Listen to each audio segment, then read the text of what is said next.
this one was a very nice surprise for me. So I'm looking at like things like what would be similar to a movie that I normally watch on Christmas. And so National Lampoon's Christmas Vacation is a classic. It's a must watch for me for every year. So the thing this has in common with it is the main character, he's like sort of trapped in an office. His boss is a major asshole. And he's like sort of forcing him to work and everybody else is partying and having a good time. And it's this fat guy. And he's kind of like, he's all slothy and he's sort of like a mix between Will Sasso, who does the Steven Seagal impressions on Mad TV, and then Brian Michael Bendis, who's like a big comic book guy. But anyways, just think of like bald and slothy and then kind of like baby faced. But he has like this Christmas spirit enthusiasm. He wants everything to be perfect. He wants his holidays to be perfect, and he's all alone. So there's this hot girl at the office that's the new assistant that comes over to his place. He has a party at his place. Nobody shows up. And she goes, I feel bad that, you're all by yourself on Christmas. So come over with me and spend time with my family. So we find out that the boss is her brother and her family are a bunch of cannibals and he's on the menu. And there's other people there that are also on the menu, but it sort of reminds me of Christmas Vacation in the way like a lot of the majority of the movie takes place in the one location in the home. And then you have all these sort of like eccentric characters. And they have all their traditions and they're very nonchalant about all the violence and their traditions, but it's a pretty cool indie movie. Definitely well worth recommending. And you could watch this one as like a feature to Christmas, double feature with Christmas Vacation. Watch Christmas Vacation with the family.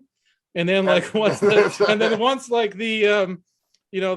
kids, people leave the room, the kids go to bed. Yeah, the kids go to bed, and then you can put on Mercy Christmas. But what's great though is it does have this it's kind of crazy and everything, and it's gory and it's about cannibals. But the guy has this very childlike Clark Griswold enthusiasm about Christmas and the holidays, which really helps. And then the humor is great in it too. It's a dark comedy, but the whole tone of the movie is sort of light throughout the whole thing, even though they're chopping people up and making menu items out. And it's kind of funny because they're talking about menu items like somebody talk about like a normal Christmas menu item, like you're going to make the glaze for the ham and everything else. And so no, but it's pretty good. It's pretty good. For indie horror or low budget horror or low budget anything, if you can make it take place all in one location like that, makes sense. And doing a dinner or a meal is very flexible as to how it's like it just makes sense. Oh, this guy's in the kitchen. Oh, that guy's at the dinner table. That guy's going it's having one location like that lends itself very well to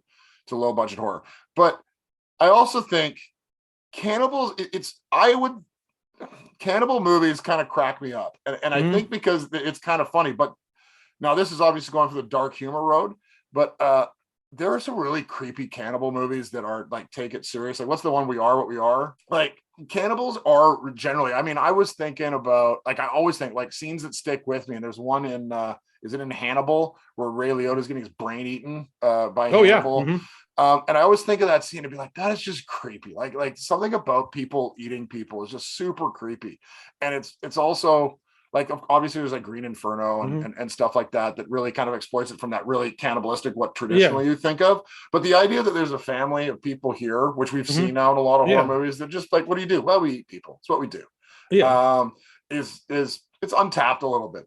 There's more room for cannibal movies, I think. Well, it's not. It has the gore of like Hannibal in some of those movies, but it doesn't have but it's so sort of lighthearted and they're so nonchalant about all the comments that are made in the movie about hacking people up and stuff. It doesn't disturb you when you're watching it, or maybe that's just because I've seen so many crazy ass movies. But the tone of it throws you off balance, and the fact that that Christmas spirit and enthusiasm is all the way throughout it. And the dad is like talking about like his recipes, and like the mom is like trying to get him to go to church, and like they're trying to watch the game. They're trying to watch the game and everything. They don't want to be interrupted. So there's all kinds of funny stuff like that in there. And there's the boss, which is the hot girl's brother. The boss is like, I got this dilemma here. My sister's brought you over as a guest for Christmas, but I want you to do all this work for me. So I'm just going to chain you over here. And he takes a bunch of Christmas lights and he wraps it around the guy and he electrocutes him with the lights, just keeps prodding him to keep doing the work. But there's a great crippled masters type of escape scene toward the end of the movie that I don't want to go any further to, but it's fantastic. And it also involves the Christmas lights. Yeah. And because they'll like, those films that kind of take the lighthearted approach like that, they're kind of using they don't there's like the We Are Who We Are, or whatever that one is like took this weird approach that you didn't think about, is that they're malnourished because you can't get by on just eating people, and that made that one that much more creepier.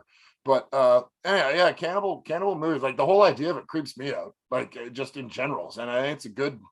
I like it. Christmas dinner, but with cannibals. They're cannibals. Yeah. It's a good take. Yeah, I'm down with that. And you have the Office Space element thrown in there too, Yeah. which is great. No, Yeah. no, it's a new Christmas classic is born.